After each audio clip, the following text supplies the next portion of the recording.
Today is Wednesday, May 22nd, and this is William Michael of the Classical Liberal Arts Academy.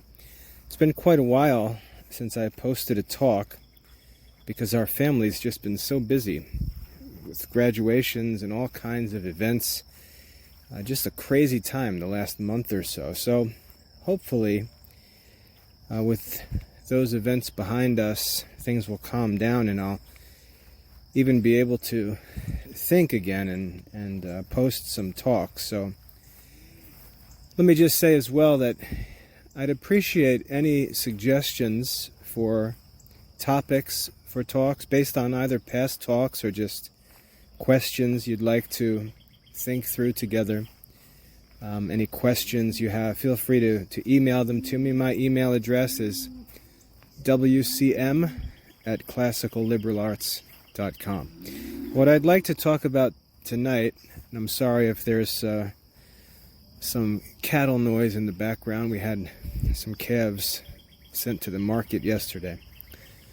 What I'd like to talk about this evening relates to this whole wacky Harrison-Butker drama where an NFL kicker speaking at a college graduation ceremony decided to talk about women's roles in modern society at a college graduation. So it's, some said, well, it's a Catholic private college, so it seems like an appropriate place.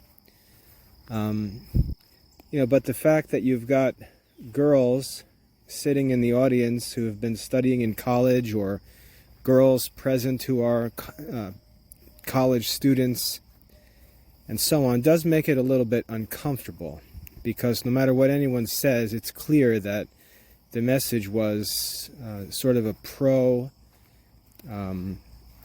wife, mother, homemaker type vocation. So we have to consider this question, because this question annoys me, to be honest. This question about whether women should be working. I think it's one of those issues where we fail to define terms and start arguing, and we're arguing really a bunch of nonsense. Because this issue is really very simple, but by almost intentionally refusing to define terms, we just argue with each other for no purpose, just to beat up on each other and criticize our opponents. And it's really pretty stupid what we're arguing about. The question really relates to the roles of women, to women's vocations and so on. And I don't really understand why modern men are so obsessed with talking about what women should be doing. It seems like it'd be so much more helpful if men would talk about what men should be doing. And of course, secular men do this. You can go online and find all kinds of talks and books and lectures about the details of professional life and business. I often listen to stuff like that. Experts in marketing and sales and academics and publishing and all different kinds of works. Teaching men, helping men to think about their professions and so on. I wish men would spend more time on those topics and less time worried about what women are doing. Because honestly, if men would take care of their own responsibilities, women would face very different dilemmas in life. For example, the most glaring example is abortion. If men were not recklessly or heartlessly impregnating women, we wouldn't be talking about abortions. I don't think abortion is a female problem. I think it's a male problem. And it's really amazing how similar these modern dilemmas are to dilemmas in sacred scripture. For example, when the woman is caught in adultery, adultery takes two people. There's no talk of the man who was also involved in the adultery.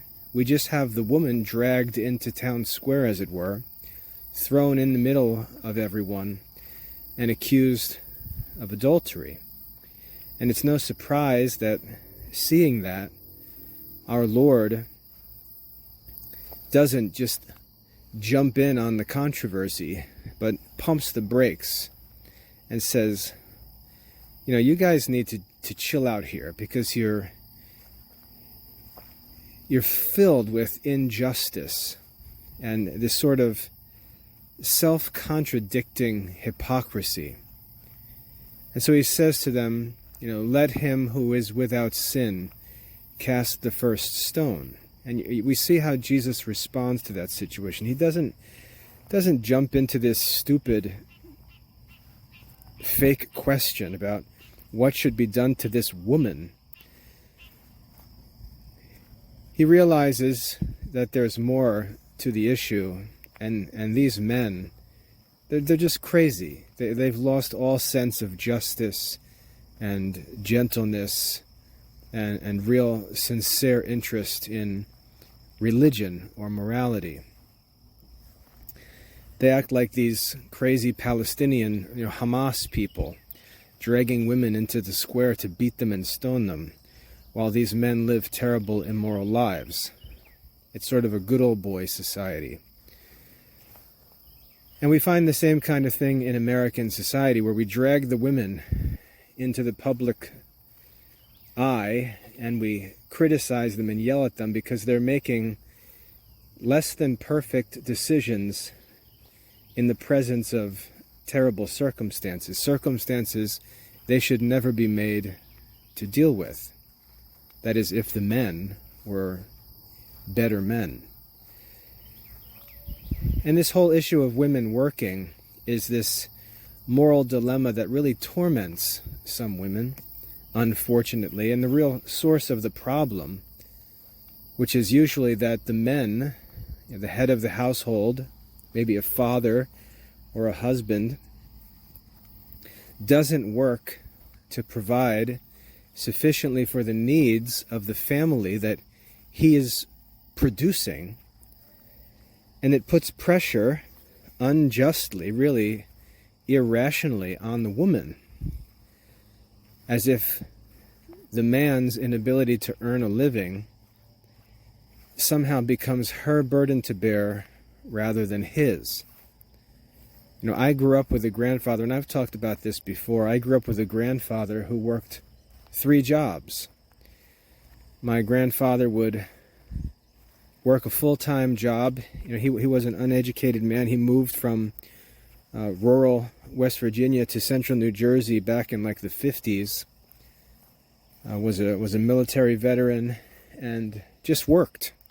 Had no education, just worked in a factory. I think he was like a shift supervisor for Mattel toy company in central New Jersey.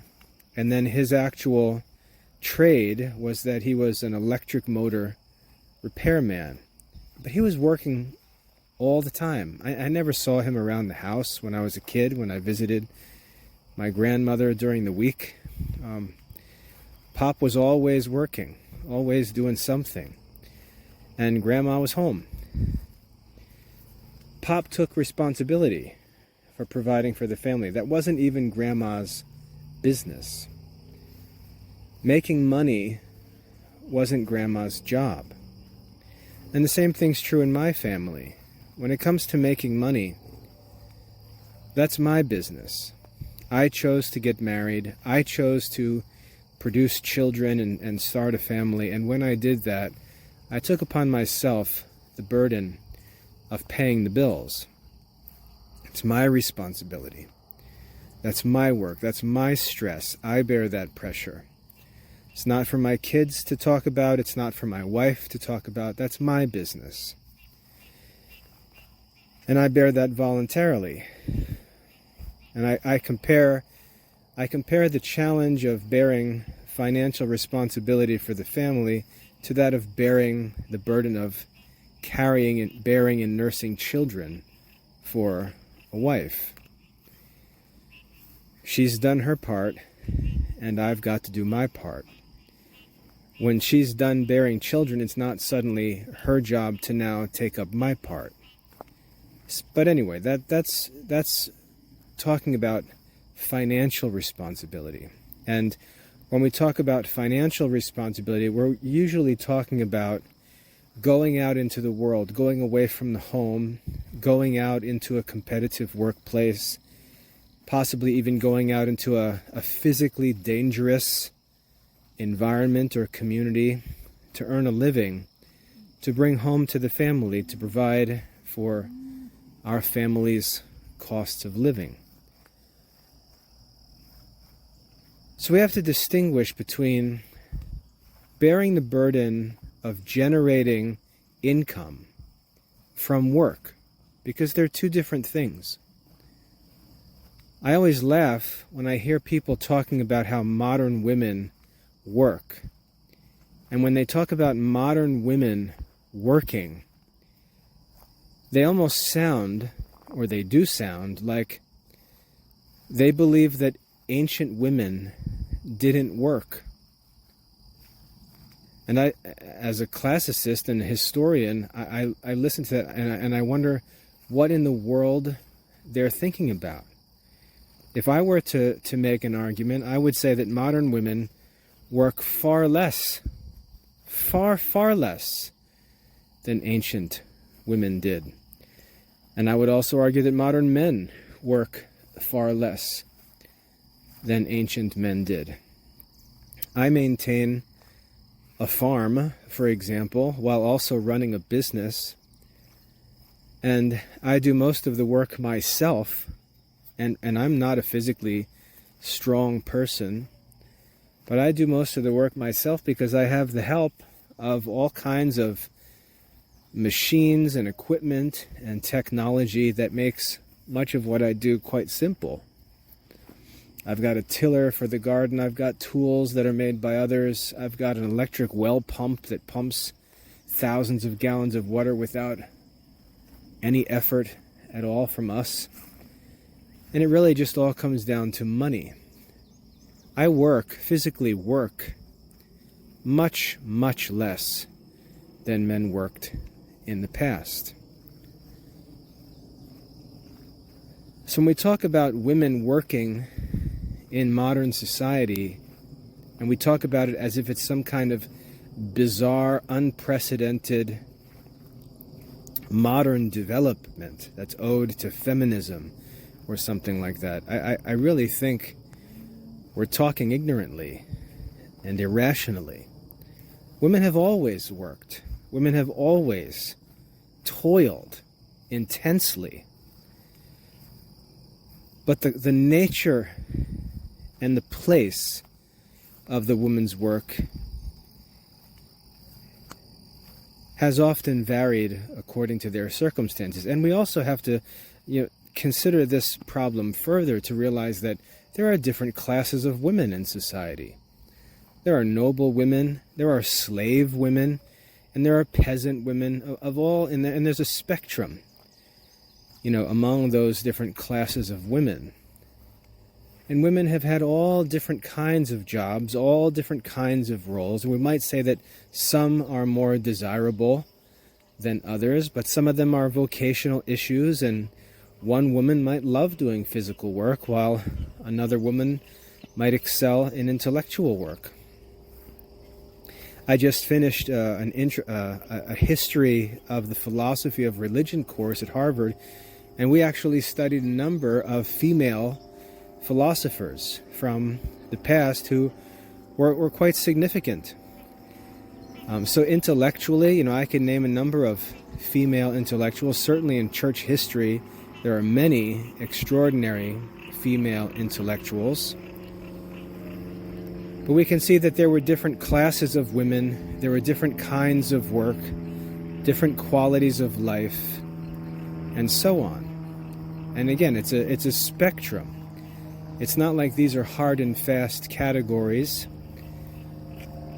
Everyone had different circumstances, everyone had different interests and abilities, and these things worked themselves out in God's providence.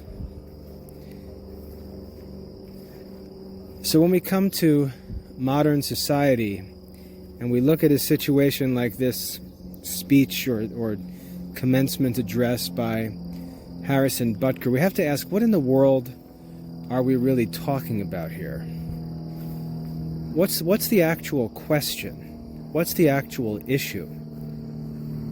Because I don't think that's been defined clearly, and so the conversations are just stupid. It's just conservatives complaining against liberals and liberals complaining against conservatives. They're just always looking for an opportunity to hate each other. But they're not actually saying anything significant. Like, what is Harrison Butker actually saying? He's talking at a college which is probably 50% female. Female professors, there are probably female administrators. So if he's making a point that women should not be active in a modern workplace, we have just a giant glaring self-contradiction at the college. And I would assume that he can't possibly have intended to say something like that. I hope he didn't intend to say something like that. He can't possibly be saying that the modern workplace or secular occupations are inappropriate for women. He can't possibly be saying that universities and colleges are places where women don't belong. He can't possibly be saying that women don't belong in the workplace. If he thinks that for a second, the contradictions in every aspect of his life are going to be incredible. And I'll talk about this a little bit more later. So what is he actually saying? And some people have tried to, backpedal on his comments a little bit and say, well, he's not really saying this or that. But obviously the hype, especially in conservative circles, comes from a belief that he's taking a jab at women in the workplace. Which, if he is, it's glaringly hypocritical on a number of different levels. But what I think the real message is that people are upset about is that conservative men want to make this verbal argument that men should work and women should stay home. That women should be home, bearing children, dressed pretty. They should have soft, delicate hands. They should be decorating the house and doing, handicrafts with the kids at home.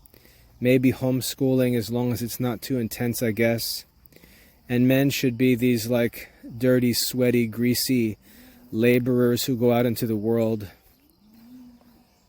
grunt and sweat and bleed, maybe cry, to make a living, and then come home like these battle-worn heroes who are adored and celebrated by their wives and children. It's this sort of fairy tale vision that modern conservative men have for family life. And we hear this from conservatives all the time. We hear criticisms of higher education, criticisms of learned professions, criticisms of academia, criticisms of politics, criticisms of every kind of civilized, or I should say intellectual, even religious occupation, because many of them talk against popes and bishops and priests as well. And this exaltation of mechanical crafts. I hear people all the time saying things like, kids these days need to learn about crafts and trades. They shouldn't go to college. They should go become plumbers and electricians. Don't you know electricians are making $900 million a year these days? You get this whole pro-craftsman, pro-tradesman argument from this, I would say, online conservative Christian community. Well, I grew up in a working class family, and I'm from a pretty successful working class family. My father owned an electrical contracting company when I was growing up in New Jersey. My father was friends, and through my father I was friends with men who owned all different construction companies, general contractors, plumbers, draftsmen, inspectors, supply men, everything. Not to mention mechanics, because my father owned a racing team, so we had men building engines and chassis for the cars, bodies, letterers, painters. I grew up surrounded by skilled craftsmen. And the craftsmen that I was surrounded by probably made a decent living, but when I was growing up, I never looked at any of those men and thought to myself, I would like to do what he does. Because those dudes worked hard. And if you ever spend time with really talented craftsmen, you learn pretty quickly that you can't just do what they do. You have to respect the reality that men have different talents and gifts and interests and opportunities and experiences and training opportunities, work opportunities that allow their skills to reach the levels that they reach in their professional lives. It's not something you just go to trade school and learn. And I understand how the trade unions work. My father was a union electrician. But you don't just go become a plumber. You don't just go become an electrician. You don't just go become a carpenter or a farmer. You don't just go do these things. This isn't just a choice somebody makes. There's a lot that has to be in place, most of which is dependent on divine providence, for someone to be a successful craftsman who can provide for a family to enjoy a good quality of life. And the reason why most people don't look to mechanical trades for a high quality of life is because you have to be very highly skilled to make a great living as a craftsman. You can't just go do it. Going to trade school and having a successful professional career as a tradesman is just like saying you need to go to college to become a successful doctor or lawyer or author or whatever. That's not how it works. Going to school and succeeding in a field are two completely different things. And that doesn't matter whether you're an intellectual or a tradesman. I, for example, and let me just give you a quick personal story. Like I said, I grew up surrounded by mechanical men, skilled craftsmen, all kinds of craftsmen. And I got to work with those men all the time. I worked with my father. I worked with his friend who I said owned a general contracting business. Got to work with all kinds of men. Got to work with professional engine builders in auto racing. And I had the opportunity to think about those things and say, is this what I'd like to do? Would I like to do this? Might this be a career interest? And every time I would explore one of those fields, like I said, I would quickly realize that this just isn't a decision of a man's will. There's much more to it. There's much more, I would say, divine providence wrapped up in a man's vocation than just his will. I would often work with men who could do things that they really didn't even understand. And because I was a little more intellectual, I was always trying to understand things. And I would see that these craftsmen often did things without really even understanding what they were doing. They just understood it. It was like the ancient idea of wisdom, the pre-Pythagorean idea of wisdom. Just this sort of, this skill or wisdom in a certain field. And I could sense that, and I could see that while I could certainly work in this trade or that trade, there's no way that I could ever compete with that man or with this company. It's not just a matter of the will. There's divine providence wrapped up in professional life. And usually we find something that we can do in God's providence, and this is discerning our vocation. We find something that we're both interested in and are talented in. And I don't mean that there's no work to be done, but we do have a certain inclination. We do have a certain talent, a certain degree of talent, that when coupled with toil and study, bears the greatest possible fruit. And that's our responsibility, to make good use of what God has given us. And so this whole modern conservative criticism of intellectual careers, criticism of college attendance, and glorification of crafts and trades is really ignorant and unrealistic. And I hope that not too many kids are influenced by that stupid talk. And what I tell my kids is, look, even if you want to go into a trade, even if you want to go into any field of business, anything you can do without a degree, you can do with a degree, and you'll always have that degree in your back pocket. And there's really not much else for you to do during your years of early adulthood that's better than studying. That's better than going to college, studying things like history and philosophy, maybe theology, natural sciences, humanities, literature, mathematics, and so on.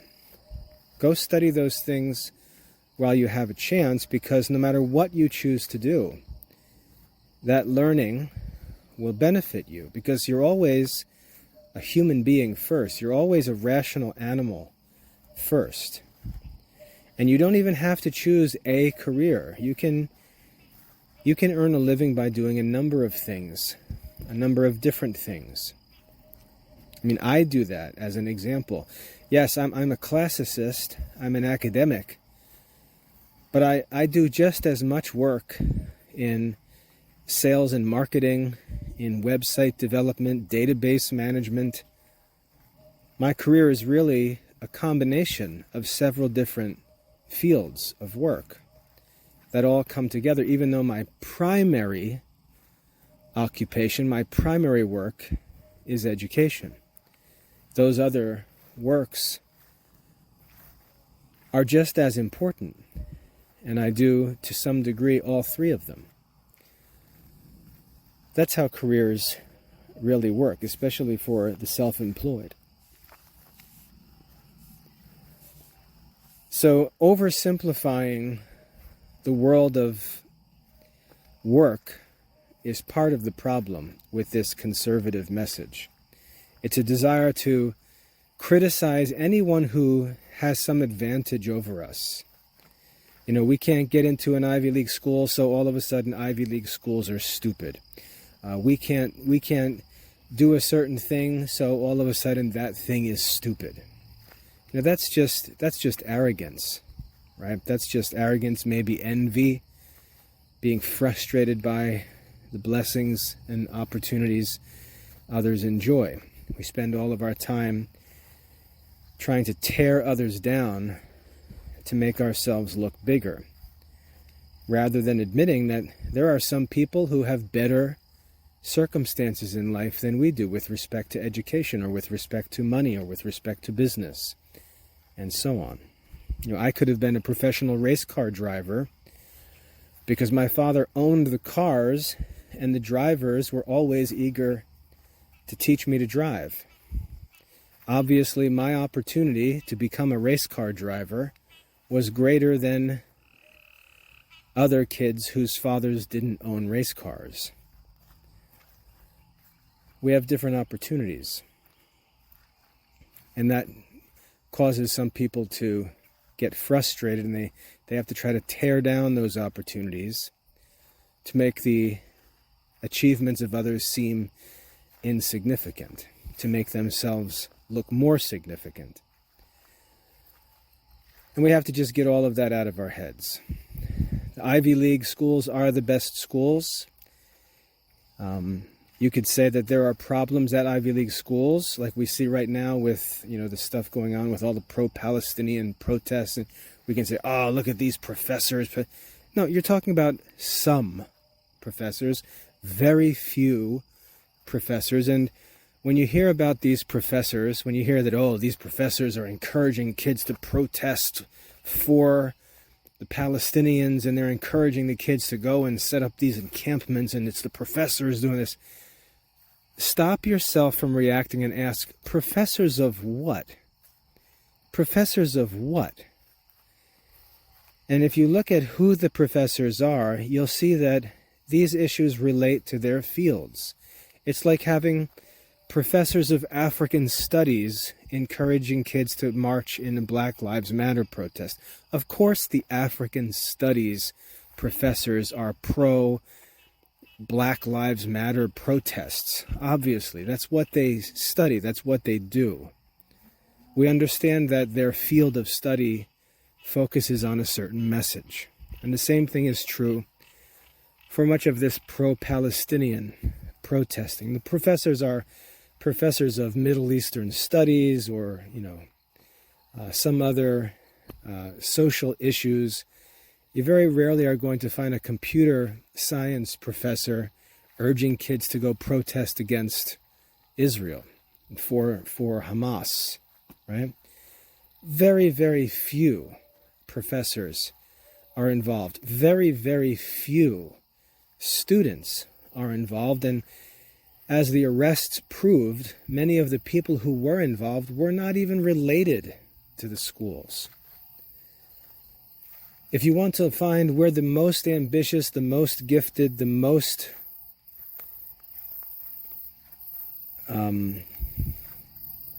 privileged, I could say, kids in America go to school, where the best professors are, the best teachers, the best researchers, the best writers, and so on, they're at the Ivy League schools. They're at the elite schools. And it's not like the Ivy League schools are some kind of secular atheist society. There are Catholics there. There are Protestants there. There are Jews and Muslims there.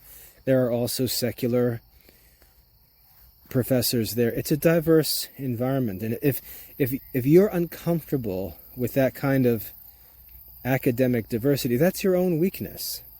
That's not a problem at school. That's not a problem for the institution. That's your own weakness.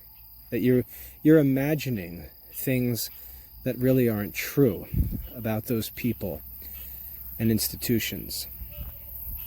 So anyway, when it comes to vocation, there have always been a number of classes of vocations. There have been, government, right? We've had nobles.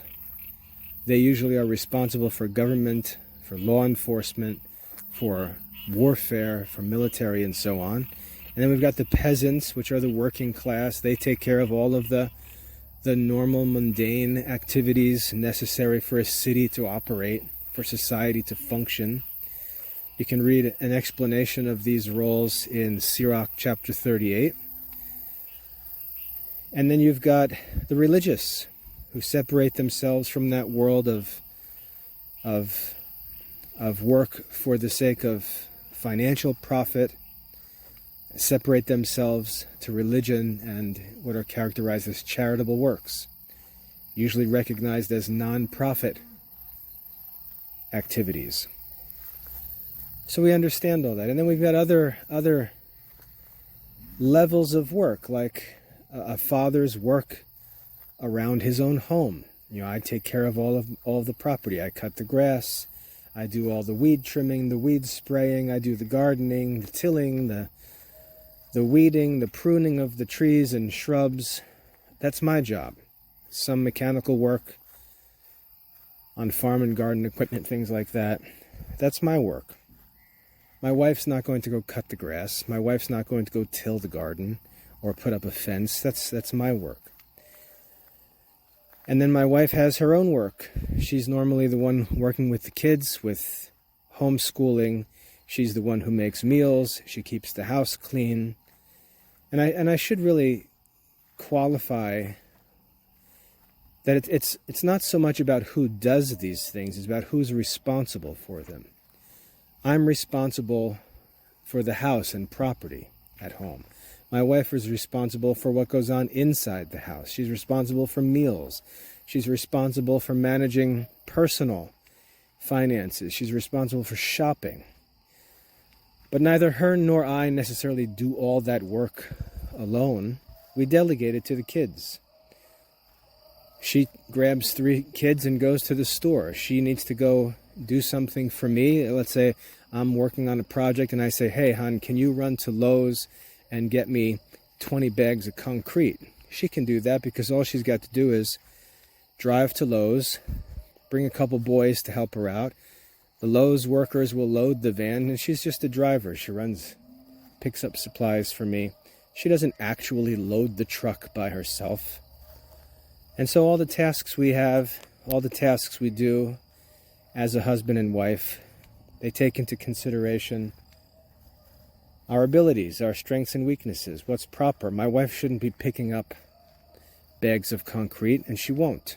I'll send her to pick something up if I know that there are men there who will load the van for her. Or I'll send my sons with her if I know that something needs to be loaded into the car. I don't want my wife doing that kind of work. She's not physically made for that work. And she's got her own responsibilities to take care of, and she needs to use the energy she has for those things. And the only time I would ask her to do something like that is if I'm doing something already, and she's just helping out. But we delegate work. We share the work. Everyone in the family is involved, and we work together as a family. But the difference in work that we do really has to do with responsibility. Who's responsible for these different things? I'm responsible for generating income. I'm responsible for going into the world, as it were, and doing business. I'm responsible for our revenue as a household. A portion of that revenue I give to my wife as our personal income. She's then responsible to manage that personal income. She's responsible for all the expenses of the household, anything that comes up for her and the kids, clothing, food, family vacations, money the kids need, whatever the costs of the household are. She manages all those things and treats that personal income as if it's her own money to make decisions with, and she's got to manage it wisely. I give her that money, she manages it, and we treat it like it's her money.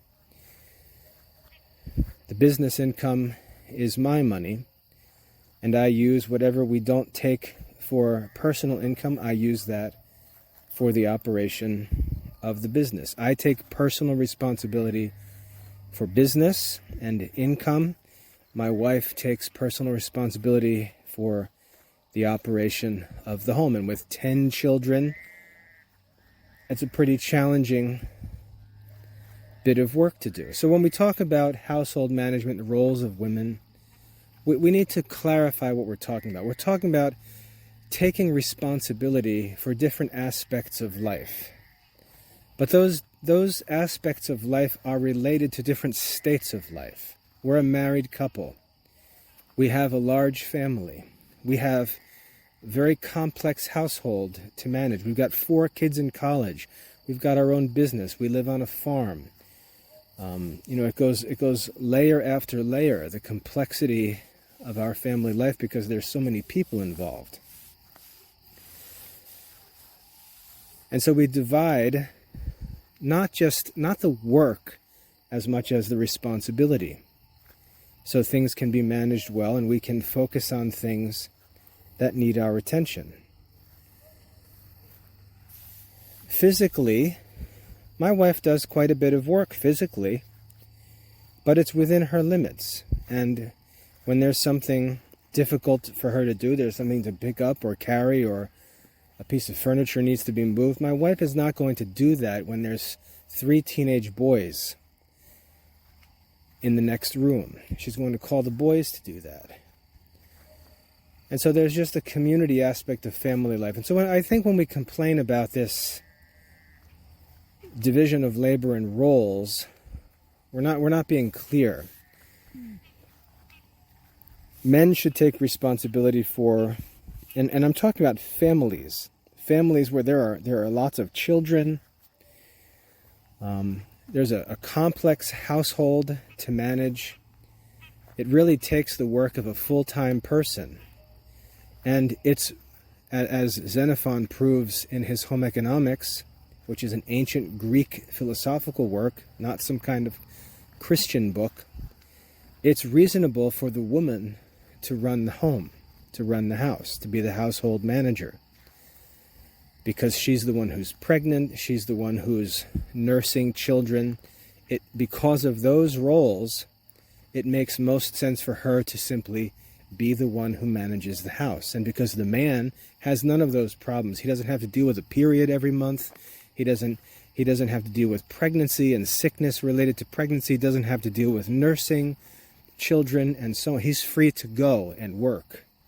It's reasonable that the man is the one who goes out of the house and takes responsibility for generating income outside the home and bringing that income to the family. There are just natural reasons for that. But that is for a certain set of circumstances, a married couple, large family, and so on. We could see that could change very significantly if a family was wealthy and sent all their children to a boarding school. That would change the whole household significantly. We could even say if the children went to school every day from 8 o'clock to 4 o'clock, it would change the household significantly. In our case, we educate our own kids, so there's just no way around mom being home, because she's going to be the one who is regularly working with the kids. But if those circumstances change, the conversation doesn't make any sense anymore. For example, if we're talking about a woman who is not married, she has no household to manage. You may not like the idea of a woman living a single life, but if you go and read the Catechism, in the section on, I think it's the 4th commandment, on the duties of parents and children, it talks about the fact that parents are not to pressure their children in the choices of states of life or occupations or spouses and so on. Those are choices to be borne by adult individuals themselves. And so we're going to have young women who don't want to marry, who have other things that they're interested in. We're going to have young women who would like to be religious, who would like to go join a religious community, regardless of what her parents think. Her parents may want her to marry. She's free to go and do as she wishes. Same is true for a man. We may have a young man given a great education by his parents, who have great business opportunities, great connections for him for marriage partners and so on, and he may decide that he wants to be a priest or a monk or a brother, and he's free to make that decision. Obviously, the roles, when the circumstances change, also change. A woman who devotes herself to a contemplative life has no need to bear children, to nurse babies, to change diapers, to clean house, and so on. A woman who devotes herself to a life of singleness for the sake of some interest or pursuit, which is permitted by the church, she can devote herself to that work. Let's say she wants to be a journalist or a writer or a painter, or she wants to do some other kind of work. She wants to be a teacher, and she just devotes herself to teaching. One of my wife's best friends in college lived her whole adult life as a single woman and devoted herself to teaching. She was a Spanish teacher. She devoted herself to teaching, traveled to Spanish-speaking countries, and just spent her whole adult life focused on teaching. Had no interest in marriage, had no interest in dating. Even when we were in college, she had no interest in relationships or trying to meet other men, trying to seek out. She had no interest. She was just consumed with her own interest in teaching. That's a vocational single life. And for some reason, that makes conservative men upset, it seems. I don't understand why. They don't seem to get upset when they see a nun, but if they see a woman devoted to some secular profession, it's as if they're offended or insulted, upset. As if she's a so-called feminist because she thinks that she can make it in the world. And obviously when we talk about women being in the world, when we think about women being targets for, sexual violence and things like that, sexual assault, obviously there is reasonable need for concern and caution. So that's understandable, but to say that because of those things women should not do them is going too far. And so it brings us back to the original question, which is, what are we actually talking about? It's obvious that women are free to make vocational choices that range from religious life to married life to secular single life. Very broad spectrum. And then even within those divisions, there are many, many different circumstances. We could have a woman who chooses to get married and has only one child. And I'm not talking about intentionally contracepting or anything like that. I'm saying there are some people completely open to childbearing who have one child, 2 children. And the work of managing a small family, a small household, is really not that difficult. Really not that great. And like I said, those children could be sent to school. They could even be sent to a boarding school where they're not even home for 9 or 10 months out of the year. And that was done all through history. So what does a woman do in that circumstance? It's easy to understand what a woman needs to do if she's got toddlers or infants to care for, but what if her children are ages 10 and older and they hardly need much attention most of the day? That woman is obviously in a different set of circumstances. So what the question challenges us to consider is, what are the priorities? What are the moral priorities in these different, constantly changing scenarios? What are the moral priorities? And I talk to my wife about this all the time. Because sometimes we'll hear women say things like, I can go get a job just like you can. And I would say to that woman, no, you can't. No, you can't, because if you've got little ones dependent on you, you're going out and getting a job for the sake of going out and getting a job comes at their expense. And you don't have the right to make that decision. When a man goes to work, he leaves his children with a mother to care for them. When a woman goes to work, she leaves a man or a stranger to care for her children, which is obviously an inferior situation. And so that's why there's this objection to women seeing themselves as just as fit to go and make the money as the man. And I would say the real problem in our society is that too many men, unwilling to work more to provide for their families are too content to let their wives go to work, when it's really not necessary or beneficial for them to do so in those circumstances. If two incomes are needed,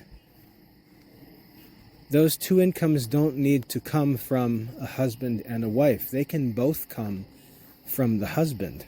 And I would argue, for the benefit of the whole family, they should come from the husband, unless for some reason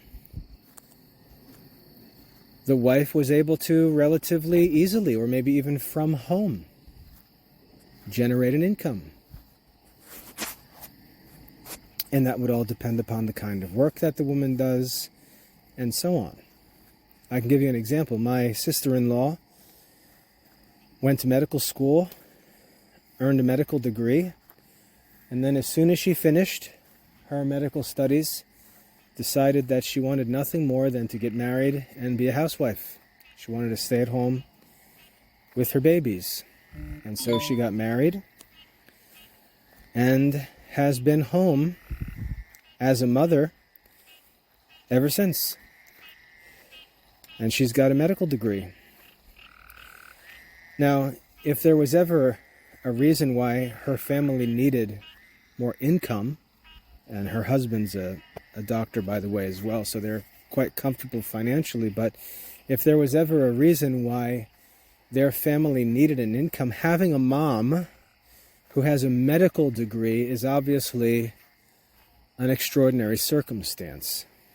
And there's so much that women can do now from home because of the internet and technology that's available, Zoom meetings and so on, that these lines become very blurry. My wife, for example, helps me in the management of the Classical Liberal Arts Academy. It's my responsibility. So anytime something needs to be done, that's my job.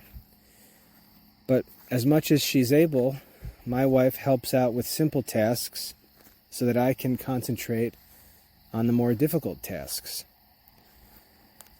And she does that in a way that fluctuates throughout the year, depending on what's going on in our family.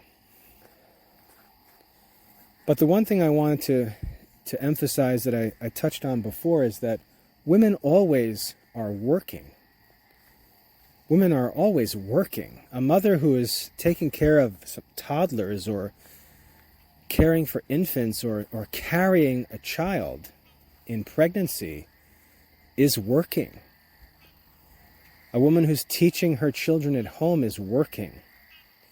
The idea that staying at home means you're not working, or that to work means you need to go away from your family, that's really an insult to mothers.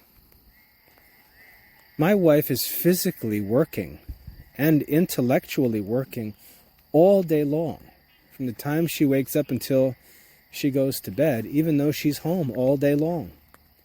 She's working all the time. So, talking about women working as if women who stay home don't work is really an insult to mothers and wives. And I think we need to be careful not to talk like that. When we talk about women working, what we're really talking about is whether women who are married with children and who have moral responsibilities, natural responsibilities at home, should leave those responsibilities and go away from the home and attempt to generate income. And usually the answer is no. A woman should not need to do that. I would hope, getting back to the original topic of Harrison Butker talking about this, I would hope that men saw themselves and would see themselves as the solution to those income problems. And men need to take responsibility for this 24 hours a day, all day, every year, even when money's going good. Men have to be thinking, well, what's going to happen if, let's say, I lose my job? I can't just sit here and stupidly ignore the possibility that our financial circumstances may change in the future. What if I lose my job when I'm 55 years old? What are we going to do then? So this idea that unemployment or financial struggles or downturns in business, this act like these things just come out of nowhere and shock everybody is really stupid. My business is thriving right now, but in the back of my mind, I'm always thinking, what if something changes? What if something happens? What if we enter into a global war and the internet goes down and I've got an internet-based business? What do we do then? I'm always thinking of possible trouble and challenging scenarios and thinking of what I would do in those circumstances, how I would react. I would never say, well, hon, my internet business can't run anymore, so why don't you go hit the job market? I would never ask my wife to go make money for our family. Obviously, I can make money. It's my responsibility. And my wife has already fulfilled her responsibility 100 times over. Generating income is my responsibility. And if men would take that responsibility, and I'm talking about married men, if married men who choose to marry would take that responsibility, wouldn't most of these problems just be prevented? Of course they would. They'd be prevented. And so we're usually talking about what women should do in circumstances where men are failing to fulfill their responsibilities. That's what we're usually talking about. We're usually talking about what women should do when men don't do what they're supposed to do. Should women become pastors? Why are we even talking about that? Oh, because no men are becoming priests. That's why we're talking about women becoming priests. Should women become deacons? Why are we even talking about that? Oh, because men are not becoming deacons. That's why we're talking about whether women should become deacons or not. Whether women should go out, women with infants at home, whether they should go out and make a... Why are we even talking about it? Oh, because men don't want to work beyond the 9 to 5. Because men have a career that they know is not going to provide for their family, and they just shut it down after 5 p.m. and act like they're not allowed to work anymore. And therefore the women should go. So most of these female dilemmas we have are really not female dilemmas at all. They're problems being caused by men failing to fulfill their responsibilities. When I used to teach teenage boys and we'd talk about vocational issues and decisions, I'd have some boys tell me that they wanted to get married. And I always used to tell them, look, when you say you want to get married, that means one thing. That means you need to make money. So when you talk about getting married, I want you to understand that getting married means that you're going to work to provide for all of the needs, physical, intellectual, educational, and so on, all the needs of your wife and children. So if you're going to talk about getting married, you should stop talking about that and start talking about your career plans. You should start talking about how you're going to earn a living, what kind of work you're going to do, where you're going to work, and so on. That's what it means for a man to choose to get married.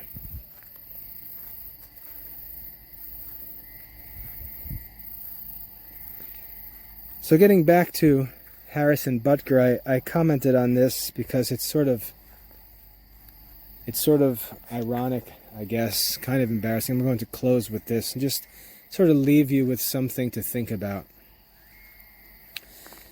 If we're honest, we know that the reason why Harrison Butker has any attention, is because he has spoken out in the past about the Latin Mass. And so he is a celebrity hero for the trad Catholics. That's why he got attention in the first place. That's why we even talk about him. He's popular among the so-called trad Catholics, the Latin Mass Catholics, because he's talked about how he enjoys the Latin Mass. And so he's got this sort of trad Catholic message. It's the message we always see all over social media. Very noisy message from a small number of people, and usually these groups end badly. We've seen this like trad Catholic celebrity cult again and again, and it almost always ends with this big crashing and burning. Michael Voris was one of the more recent examples of this. John Karapi was another example of this.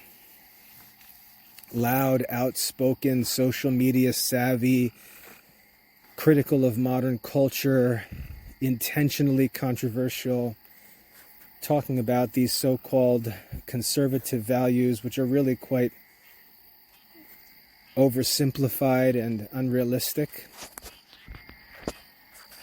And these groups almost always end up talking against the teaching, the actual teaching and position of the magisterium, and they ultimately get themselves in trouble. What's difficult for me about this Harrison Butker situation is he's celebrated because he's identified as a trad Catholic, as a lover of pre-Vatican II Latin Mass Catholicism. That's why he's popular. And yet, and just bear with me with this, if we look at him and we say, but how does he become significant? It's because he's an NFL player. He's a Super Bowl champion kicker for the Kansas City Chiefs.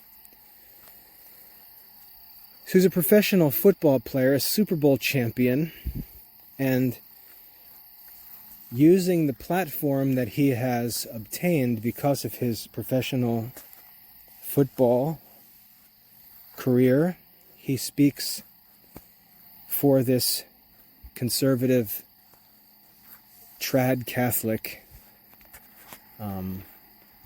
worldview, I could say.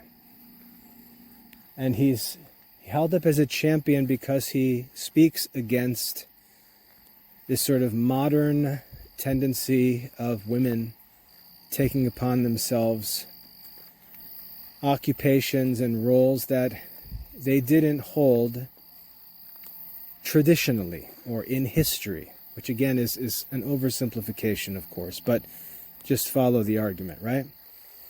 The problem with this argument is that the National Football League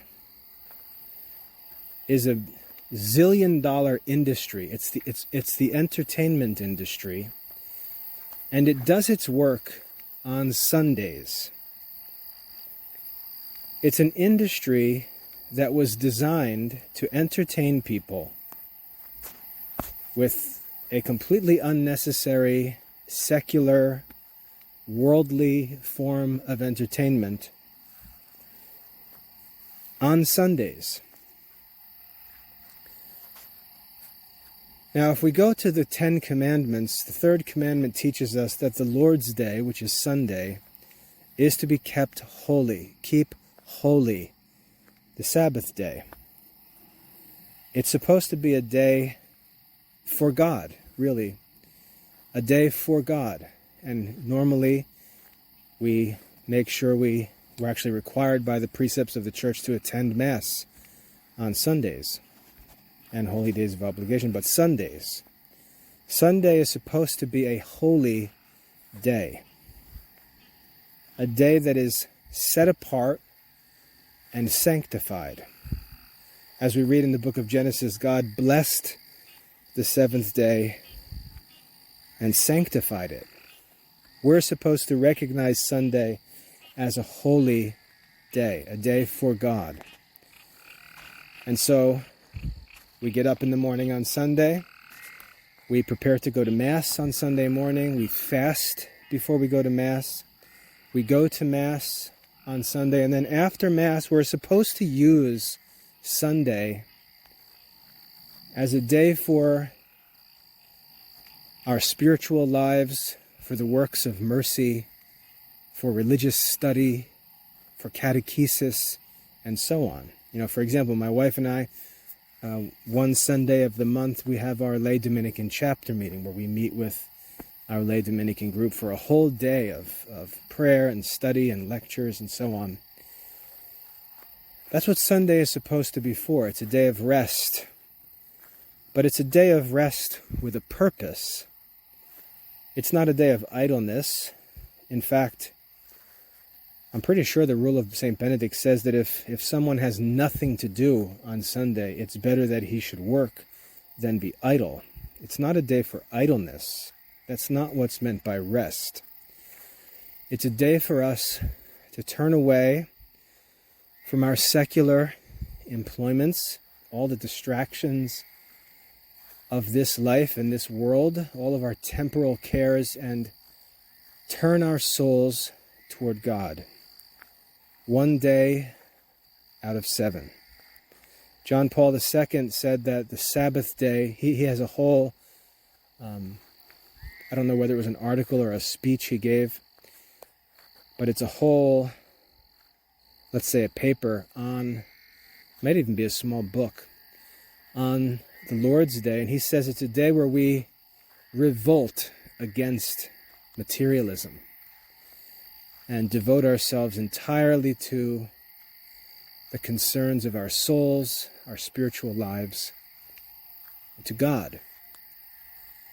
That's what the Lord's Day is for. And the commandment tells us, 6 days you shall labor and do all your work, but the Sabbath day, the seventh day, is sacred to the Lord. It's supposed to be a holy day. So when one of these pro-football Christians starts ranting on traditional morals, it's painfully hypocritical to yell at women about, I shouldn't say to yell at women, but to criticize women for taking up some modern trend, like desiring to go into the workplace, to pursue careers, to pursue college degrees, and so on. It's ridiculously hypocritical to criticize the so-called modern woman when you're a man who does his work, a completely unnecessary secular entertainment industry work on the Lord's Day as your full-time occupation. Now, I'm not saying that it's necessarily wrong. It's none of my business if it's wrong or right. That's for the church to decide. I would hope that Catholics who do participate in those things seek spiritual direction before and while they do so.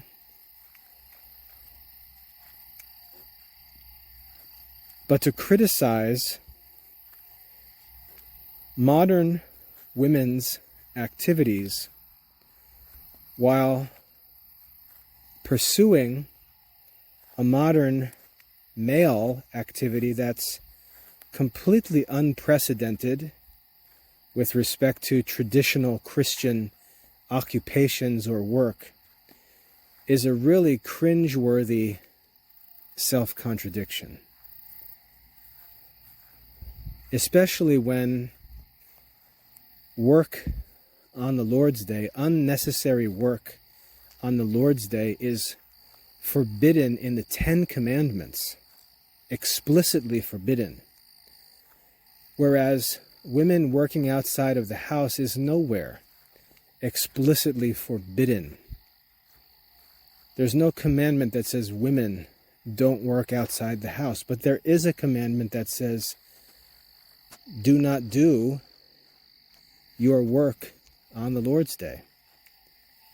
And you can go back and read the Roman Catechism, which is the Catechism of the Council of Trent, the traditional catechism. You can go back and read that and see what it says about what kind of work may be done on the Lord's Day. And it's not a very Harrison Butker friendly message. And so to argue that one is a traditional Catholic and critical of modern moral trends while making a living by kicking footballs in front of giant crowds of screaming, vulgar, drunken men and women on the Lord's Day is really a sign that this message, this conservative trad message, is really not a serious message. It's not very carefully thought through. It's not a coherent message. It's not a message you're going to actually be able to practice. It's an oversimplification that really has more of a political purpose than any real spiritual or moral purpose. So anyway, let's be a little more sensitive when we talk about women working. Let's be a little more sensitive to respect the work that women do who are working at home, which is actually what St. Paul says in the New Testament. He says women should be workers at home. He doesn't say that they should just be home, goofing around, just browsing Amazon all day and making cake and pastries. They have work to do. They have significant work to do that requires physical exertion, mental exertion, planning, studying, thinking, organizing, collaborating, and so on. It's serious management work that has to get done, and it's very tiresome, and it's extremely valuable to the family. We have to be careful that we don't insult women who are workers at home and set up this false dichotomy like there's women who go to work and then women who stay home, when really the work of a stay-at-home wife and mother is very intense and challenging and is deserving of a lot more respect than it gets, a lot more preparation than it gets. And this is really, I think, what the benefit, let's say, of a college education for a woman who has no plan other than to be a housewife and mother. The benefit of a college education is that wife and mother is going to have challenging work to do at home. My wife has challenging work to do every day. So we can't overly simplify and dumb down the work of a housewife and stay-at-home mother. It's very important, very challenging work, and it should be prepared as rigorously for as any other career pursuit. And we have to also respect the different circumstances women find themselves in and realize that they've got to make the best of the hand that they're dealt. Obviously, there's never a need to break any of God's commandments, but the church does not tell us that God has forbidden women to work outside the home or pursue careers or pursue education. Catholic Church has always been very strongly pro-women in terms of work. Women have done some audacious things, historically speaking, in the Catholic Church. And so we need to make sure that we respect the Church's teaching and don't confuse some political or cultural message with the moral teaching of the Catholic Church. And then realize too that women have always worked all through history. They've always worked, and I would say they worked much more in the past than they do now. And I want to make sure I don't forget that the source of most of these dilemmas is really not female issues. It's really the neglect of men to fulfill their own responsibilities. And then lastly, as I pointed out, we have to be careful with this temptation to jump on board this conservative political / traditional Catholic bandwagon that really doesn't have a serious and coherent moral message. So anyway, that's enough on this topic. I wanted to share my thoughts just because it's one of those things that I hear people talking and I just have to have this boiling in my chest all day, and it's good to get it out, post my thoughts for whatever they're worth, and if anyone asks, I can just direct them to these talks. So anyway, I hope that's helpful and worth your time. If there are any other issues you'd like to talk about, any issues within this issue that you'd like to tease out, just let me know, because I enjoy taking some time to think through these things, talk about them, and follow these talks up with discussions. So I look forward to your feedback. God bless.